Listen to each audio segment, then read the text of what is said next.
Welcome to the SRS Podcast. I'm your host, Aaron J. Babiar, and I'm the Training Director of Support Raising Solutions. Whether you're a new ministry worker or a veteran looking to increase your competence and confidence, Support Raising Solutions seeks to bless you in your quest to be a spiritually healthy, vision-driven, fully funded Great Commission worker. My guest today is Andrew Nobauer. Andrew is a friend of mine for the last few years. We have been having the opportunity to interact at several different conferences and training events, and Andrew is able to facilitate SREP's boot camps in-house within his organization, which is CCO. And I invited Andrew on today to specifically talk about, if you didn't already see the title, Don't Get Fired. Andrew, did you call that clickbait? I did call that clickbait. Yeah, I love it. Hey, man, if it gets more hits, let's do it.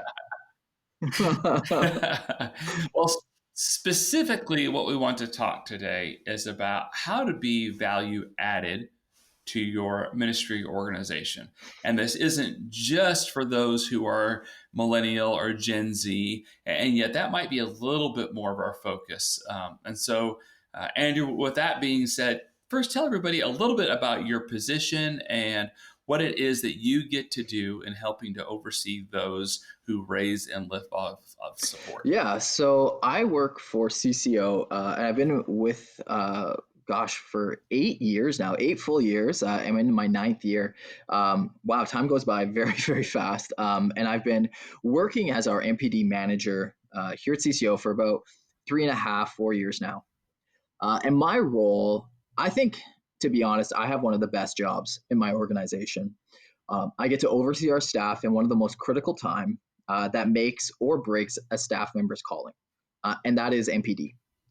MPD is the number one barrier that people have to joining ministry, and it's the number one barrier to having them stay long term. And so my job is to provide the teaching, training, coaching, structures, right, the policy behind all of our MPD. Okay. So I've been doing that for about 4 years. And in case any of our listeners are wondering, yes, I am a millennial. I am 31 years old. I have a wife and I have 2 children. So I am knee deep in being a millennial and being a father. And so now, of course, we have to discount everything you say because you had your 30th birthday. But forget it. We'll go ahead and roll for it all the same. Exactly. I mean, I am Gen X. I'm pretty much over the hill now, I guess.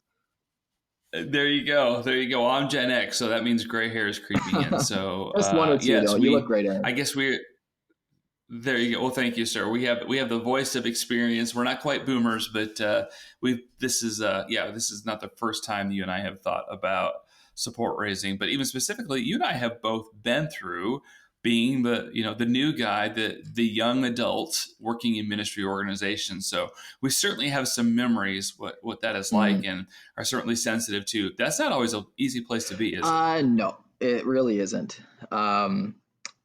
You're navigating who you are as a person and trying to minister to other people who are trying to discover like who they are as a person. And so, I mean, a lot of the time I look back at myself when I first kind of started in ministry, and I shake my head when I read my journal or when I remember some of the things. And I'm just like, oh man, like that really was a case of the blind leading the blind there. And through God's mercy and his abundant mercy, I'm still here today. And, I was able to reach many young men with the gospel message. Yeah. It's a really hard time when you're younger on. Praise the Lord. Trying to figure yourself out. It's a glorious mess. It really is. It's a glorious mess. You're following the Lord. You're doing the best you know how, which is really, that's what I want. When I'm around young leaders, I want people that are mostly passionate about Jesus. I hope that they're humble and teachable. I hope that I'm humble and teachable, but you have less miles under your feet, so to speak, when you're still getting started in ministry. And it takes some time to learn, particularly when it comes to the whole support raising process and not just raising your support, but staying fully funded and the different parts of that it takes. Yeah. I mean, I was a terrible support raiser at the outset. Aaron, if you had met me, wow, you probably would have, you would have had a few choice words. At the beginning of that time, I mean, it really is God's providence. It's his mercy. that he really did shepherd me through the opportunity to get fully funded and through MPD. Um, he he has been so good. And really, if anything, and anything else, like if any, I have some tips and all that kind of stuff. But really, at the end of the day, God is the great support raiser, and He's the one that's going to lead you and guide you in your support raising. But yeah, support raising is one of the biggest challenges, I would say, in a young missionary's career, because you're excited Yeah. for the ministry. I mean, you know what it's like to talk to new staff. You kind of, I Mhm. sometimes, I think I said this in one of our past podcasts. I want to lock them up. They're so vibrant and they're so alive. I'm like, whoa, calm down there for a second. But so all of them are excited to go out into the mission field, but very few of them are excited to go into the MPD field. Yeah, yeah, and I get the feeling too that sometimes we're wanting those a couple years behind us to be a little more tempered in their enthusiasm, but sometimes they're probably rightfully thinking, "Hey guys, get excited! We're serving the Creator. Like, come on, wake up, get Exactly. going!" And we need each other. Like, I love millennials, I love Gen Z, I love working with them because sometimes they have a fresh perspective that. It's not that I've lost it over the years, but perhaps I've at least noticed the threat as I get older of being jaded, and I certainly don't want to be jaded, and I never want to believe that God can only work in the certain ways that I perceive as possible because He's bigger than that, and sometimes I believe that millennials and Gen Z can see that quite a bit quicker than Gen X or baby Yeah, boomers. we have in my department. We just onboarded a new staff member named Miguel, and he's 26 years old, a little bit younger than myself, but he just started working for CCO in our department, Mm, and his vibrancy and his excitement to come and work for us has really been a breath of fresh air for me. I'd applied to miss one of our conferences. It's over Christmas, and I haven't missed one in 13 years. And I thought to myself, oh, I wouldn't mind taking a bit of a pass this time around and just spending a bit of a quieter holiday with the family. But through talking mm, to him and hearing his excitement for the conference, a conference that actually I had my conversion at probably 15 years ago at now, I remembered why I worked for CCO. I remembered what I was doing. And then I'm now going to the conference through a series of circumstances. But whereas before, I think I might have been a little bit um, not bitter, but maybe not as looking forward to going to the conference. I'm actually really looking forward to going to that conference because I'm seeing his vibrancy, his excitement, his right, enthusiasm for Rise Up, which is our conference, and it reminds me of why okay, I'm going, why I work for the right, organization. So shout out to Miguel if he's right. listening to this. Thank you. Well, right there we have a takeaway, and for millennials and Gen Z, just know that your leadership is crucial. Mm-hmm. If you grab it and force your way in and are kind of violent about it, you won't be welcomed and you won't have any leadership. but if you are enthusiastic and you are driven and you are seeking the Lord, your ability to lead up by example, that's where those who are older than you are more likely to go, you know what? Mm-hmm.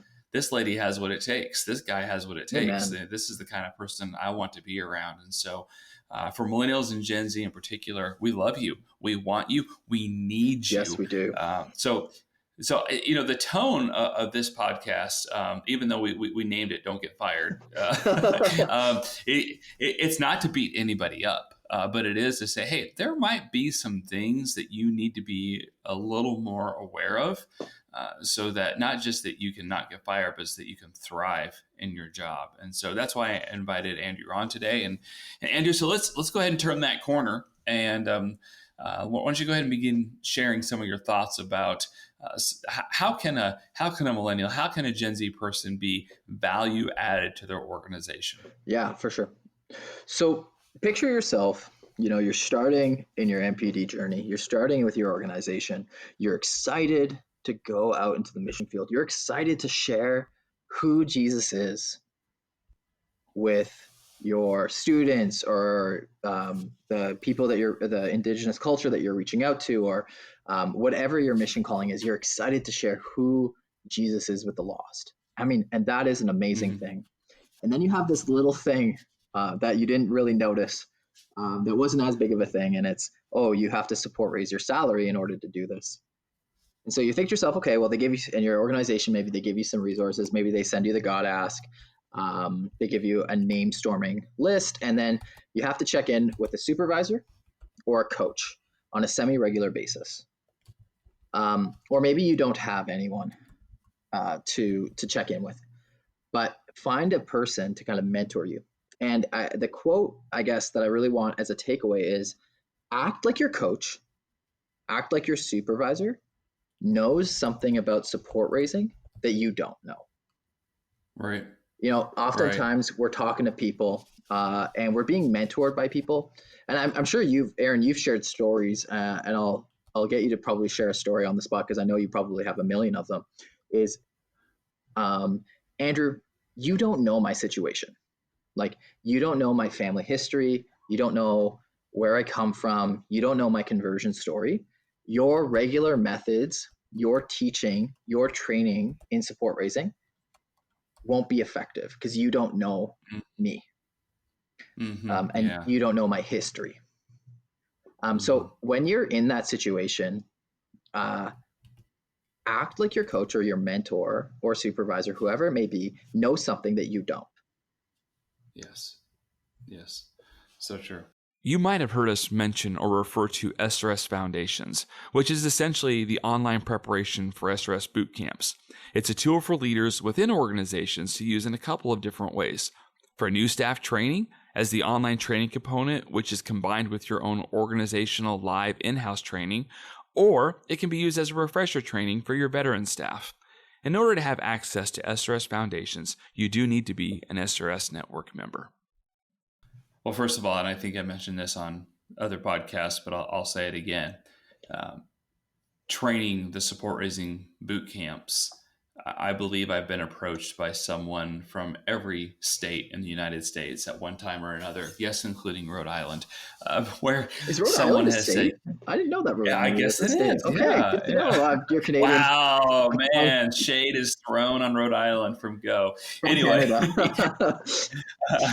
yeah, but I've been approached from someone, I believe from every US state, who has said a version of, well, people don't give where I'm from. You don't understand because insert wild excuse here. Mm-hmm. And I've heard it. I mean, I've heard it from every US state. I've heard it from people who live in extremely affluent places where they go, hey, you don't understand. People don't give where we're from. The cost of living is so high. And I'm like, yes. And yet people live there, so we know that people can afford to live there, and people have jobs there. And I know enough about some of these areas where I'm like, and actually doing the same job that you do there, if you live in a different part of the country, you would get paid less than a different part of the country. You're actually paid more because you live there. And without getting into that too far, the reality is what can happen sometimes is we can be a bit myopic, and we can be a bit focused on finding those excuses and finding those reasons why something is more difficult than us. For us, we set ourselves apart as, God is omniscient and omnipotent, and he really loves me, and he's in charge of this particular area for everybody else in the world, but not for me, Mm-hmm. because I have this amazing reason why God's truth is only true for everyone else, not me. Yeah, Now, no one would actually say it like that, but the reality is that's what I hear versions of sometimes. And I have to be very careful to not be too quick to be judgmental or dismissive, because I mean, you really dig into the theology behind that, it's ridiculous. It's completely ridiculous. And it's true. I found that it's not best to laugh at someone in their face when they're saying something ridiculous from their heart, right? Like I want to be loving and responsive, and help them to see past it. But yeah, I think we as ministry leaders, we're not any different than others. That sometimes we can be pretty full of ourselves, even in situations that are difficult. So I'm not saying there aren't difficult situations, but we can be so focused on the challenges that we forget to focus on what God has called us to do and the ways to faithfully work through the challenge that we perceive as being in front of us. Exactly. Yeah. I mean, we're so caught up in either our fear, maybe it's just a misunderstanding, and maybe we've never really gone through the process of support raising of MPD before, and we just don't. It's kind of like you're staring up a hill, and you're not quite sure where the path is. You're not quite sure where the steps are, and then your coach, your Hmm. supervisor, somebody comes along beside you. They throw their arm around your shoulder and say, "Hey, there's a few steps over there," and you kind of look at it and you think to yourself, I really am not sure if I like the steps that you're asking me to take. Right. And I think I'd rather Right. do it my own way, or I'd rather Hmm. not do it at all, and walk away. Hmm. Right? We really need to take the time to give it a try. Like there's a say, give it the old college try. We really need to just Hmm. take the time. It's like, okay, you know, I have felt called to this ministry. The father My father has led me there, and I know that God keeps his promises. Right? I know that I have a father who keeps his promises, and I know Hmm. that God's providence extends to all, because I mean he's been providing for all of us, since the dawn of time. And we need to trust that the father has placed the coach or the supervisor, um, in our life, or the training is there, and that the people who have gone before me know what they are talking about. That the Right. supervisor and the coach knows and is speaking not only from a place of authority, but a place of love, a place of experience that can help journey and guide you along the path. Hmm. Hmm. Yeah. So Um, sure. So sure. and so often we just don't want to, because we want to do it our own way. And when we're my ministry, when we're looking for a campus leader, for a student leader, we call them fact. Are they faithful, available, contagious, and teachable? Oh, okay. And something that, as a person who's an MPD manager, uh, at the end of the day, the number one thing that I am looking for, in a staff that I'm coaching, is, are Hmm. they teachable? Yes, I mean, obviously, yes, I want them to be faithful. I want them to love our Father. I want them to be steeped in the Word. I mean, and I bring that Hmm. up in every meeting. We take 20, 30 minutes just to ponder the gospel, to ponder the Father's love and mercy through Scripture. But I really, looking, when it comes to a character thing, is looking for a staff member who's teachable, who's going to do Right. what I tell them to do, and who trusts me enough to try it out. Right.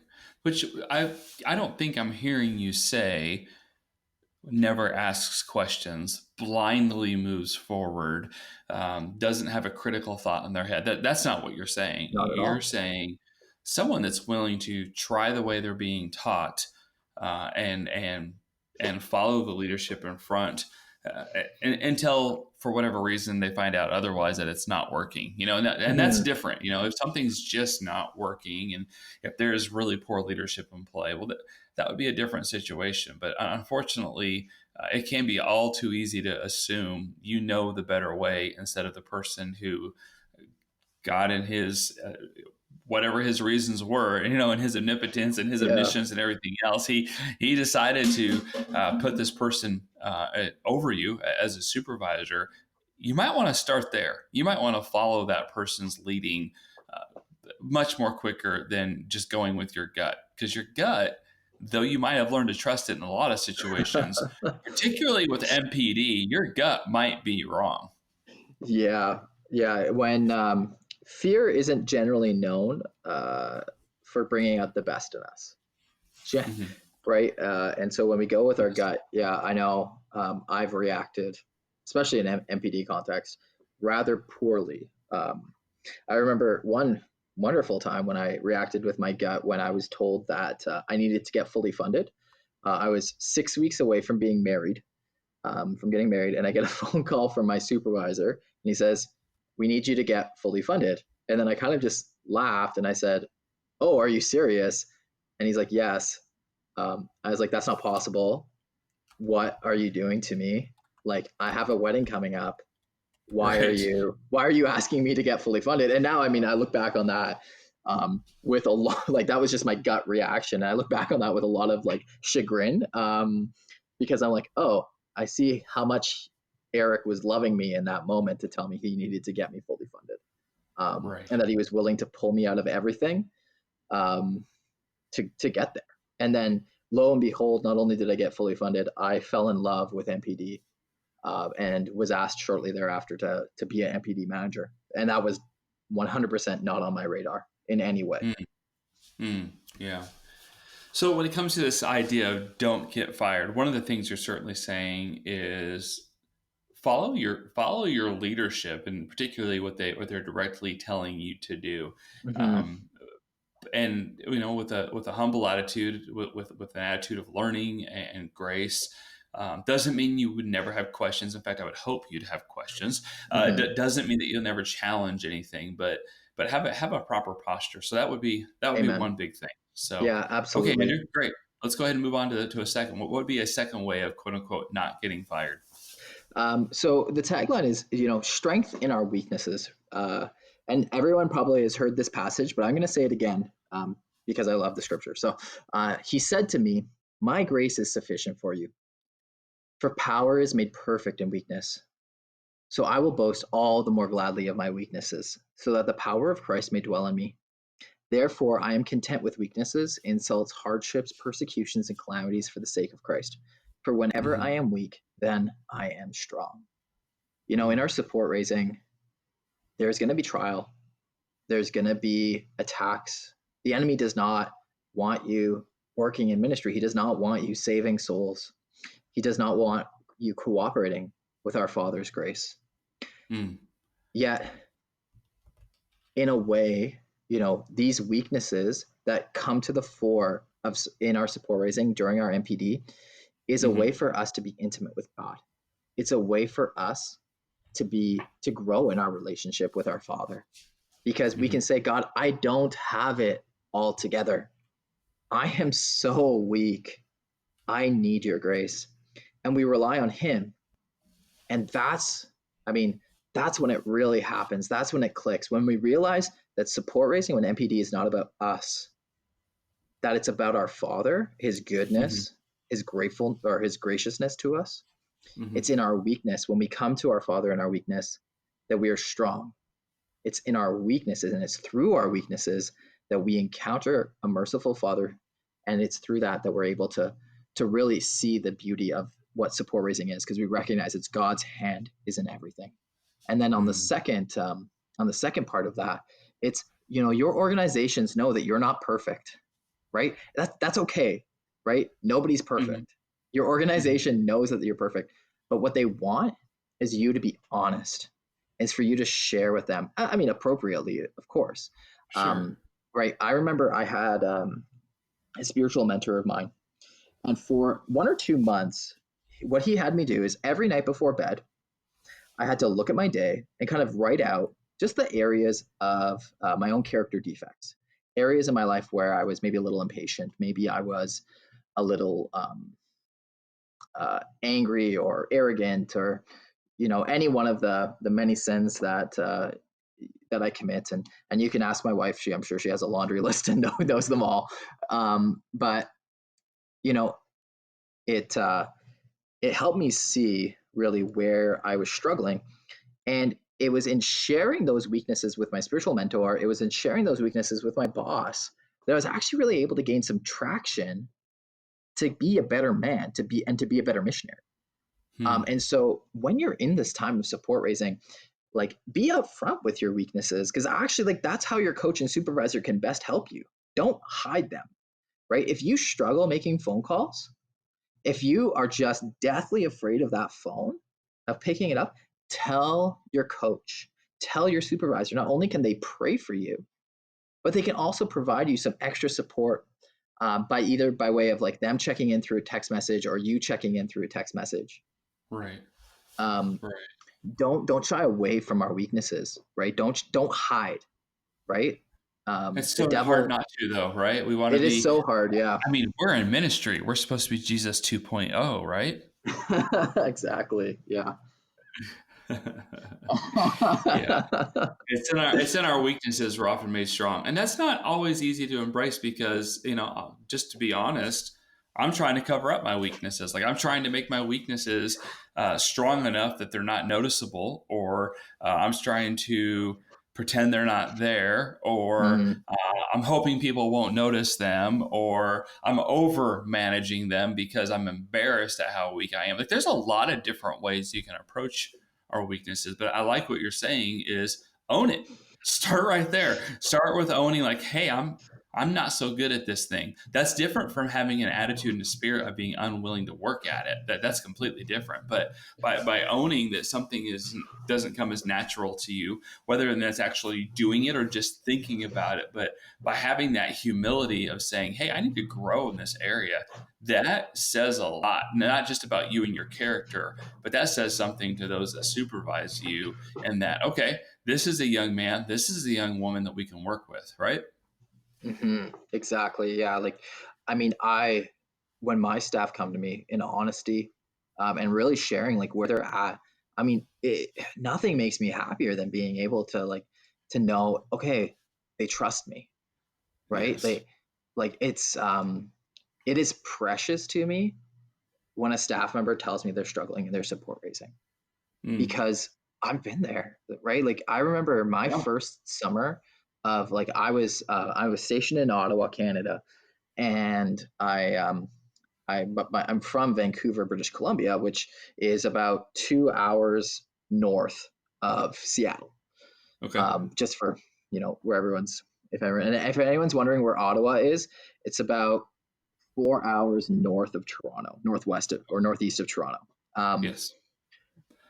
so I mean, I was far from my posting at home, and I mean, it happened unfortunately to coincide with me discovering that my parents had a Netflix account, my support raising interval, Oh and that I no. could get Netflix on my phone. And I wasn't being accountable to anybody. I wasn't really sharing with anybody my struggles, and so I wasted so much time, and I could have probably been back much sooner if I had really shared, with somebody that I was struggling, just procrastinating. I was just watching Netflix. Um, Mm. was when I reached out to a staff member who loved me and cared for me, who had been a mentor to me. I said, Dustin, I just keep watching Netflix. I keep procrastinating from Oh this. man, how embarrassing. It was so embarrassing. But I think it was C.S. Lewis who said, shame is one of those things that's, at first it's really hard Mm. to drink down, but by the time you get to the bottom of the cup, you kind of wonder, well, what was I ever afraid of? I Mm. mean, it was just sharing with Dustin that I was struggling, that I needed help. That I realized he told me it was normal, so it got out of the darkness. And then he was there for me. He encouraged me. He did simple things like, Andrew, okay, when you wake up, don't take your prayer time at home. Go to a coffee shop. Take your prayer time there, because it got me out of the house. Just a Yeah. really simple thing. But he Practical just coaching steps just to help you reorganize a little bit. exactly. And all of a sudden, I wasn't watching Netflix all the time, because I was going to the Creekside Coffee Company, and I was there every day, like 8 or 8:30, to take some prayer time and then start my workday. Hmm. And he was just there. And then at the end of my support raising, when I kind of hit my goal and I was back at staff training, Dustin and I were able to celebrate together because he cared about me. But I always remembered that, because it was through me sharing that I was weak that, in fact, the Father did something amazing, and it brought me closer with Dustin, and Right. it brought me to my goal. Right. Awesome. Awesome. Well, Andrew, we're moving towards the end of this particular podcast recording, but you shared a couple of fantastic just ideas to keep in mind for people as they are working and getting their full funding, and also reporting to a supervisor. And of course, I realize there's people out there that do not necessarily have a supervisor, and Yeah. they're not under threat of being fired. I don't know if that's always healthy. I think we all need someone to be accountable to. But I think this probably hits the bulk of our audience as they consider how to operate in this space. Any final words of wisdom before we close out today? Yeah. So the last one really is, cultivate an attitude of gratitude. In Hmm. support raising, people are giving and pouring themselves out, in prayer for you and financially for you. And so is your ministry in a lot of ways. They're taking a big risk hiring. Well, maybe not a risk, but they're taking a chance on you. They're hiring you. Something that really touched me this summer is this summer I was coaching a guy named, or I shouldn't say, because I was coaching a guy. Some of Okay. my coworkers might be listening to this. So, and anyways, to be honest, it was a hard summer for him, and it was a hard summer for me coaching him because we Mm, had to have a lot of really uncomfortable conversations. okay. And you know, at the end of the summer, he got to his goal, and he wrote me a thank you card, and he sent it in the mail. He didn't tell me he was doing it, and I got it in the mail a few weeks later, and I just read it, and I was like, wow. I was like, this is, and he was just writing. He was thankful for the hard conversations. He's thankful for what I did that summer. So guys, like, if you're out there support raising, um, thank the coach or thank Yeah. the supervisor, thank the person, right? Write them a thank you card because a lot of the time it's a hard job, and your coaches care a lot about you, and sometimes can feel a little alone in caring Mm, about you. mm-hmm. So have an attitude of gratitude. Thank them, thank your donors, and thank your organization. And of course, every day, write all of the ways that you're thankful to God for his Yeah. providence in your support raising. And Yeah. you'll come out with a really great perspective. Yeah. And it's going to help your relationship with your supervisor as well, too, that you're recognizing that they're not your babysitter, that there's someone who's really trying to help you and encourage you. And by treating them with respect and acknowledging their role as you get fully funded, it's only going to ingratiate and help your relationship because God willing, you're going to continue to know each other for years and work together in different capacities Mm-hmm. within your organization. So, well, Andrew, thank you for joining us today. I think that this is probably a very relevant and timely podcast for many. And God bless you in your work with CCO. And thanks for joining me today. Hey, I'm always happy to do it. And if you want, you can put my email in the show's notes. If any of our listeners ever want to reach out to me, just have some quick questions, they're welcome to do that. All right.